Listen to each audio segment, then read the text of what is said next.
Woohoo! You are officially full-term mama, but as I've said in the last few updates, your baby is the best one to decide when to be born. In this week's update, we're talking about the growth of your baby and what might be new with you in this 39th week of pregnancy.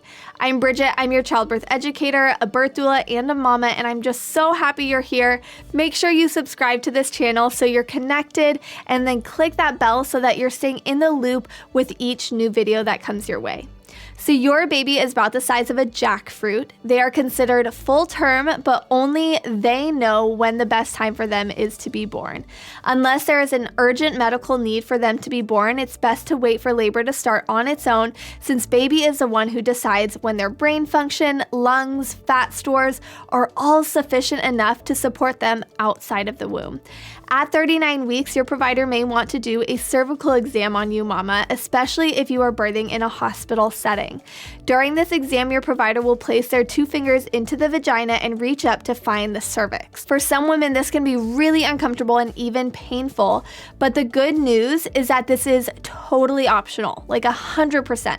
Do not let your provider tell you otherwise. All this cervical exam can tell you is the current state of your cervix, how open or dilated it is, how thin or effaced it is, or its position, if it's more towards the back or the front of your body. This gives you absolutely no information as to when labor will start or how long you'll be in labor for. So why are we doing cervical exams at all during pregnancy? There's no legitimate answer. So if you want a cervical exam, mama, go for it. But if you don't, know that you have every right to refuse. Some providers might encourage you to schedule an induction around this time as well, and they might use the ARRIVE trial to show you that an induction reduces the risk of C-section. I have an interesting article that's linked down below for you to check out that compares C-section rates before the ARRIVE trial came out versus after it came out, and despite the big spike of inductions at 39 weeks, C-section rates did not lower, which goes to show that inducing at 39 weeks does not lower your chance of C-section. If an induction is medically necessary and you haven't taken the Built to Birth course yet, I have a whole playlist talking about the basics of induction here on YouTube.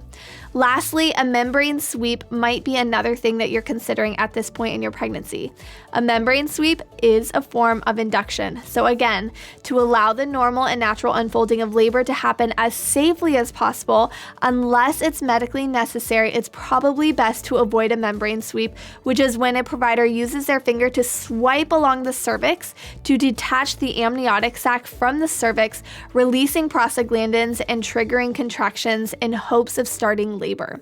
Some other things that you might be feeling at this point in your pregnancy are nausea, loose stools, and increased urination. This is all normal, mama. Keep practicing your self-care, ask your partner and other loved ones for support, and keep affirming yourself daily. The Built to Birth affirmations are linked down below. Mama, that wraps up week 39 for us, and we only have a few more weeks together in these updates, but if your baby is still snug in your womb, next week I'll see you at 40 weeks.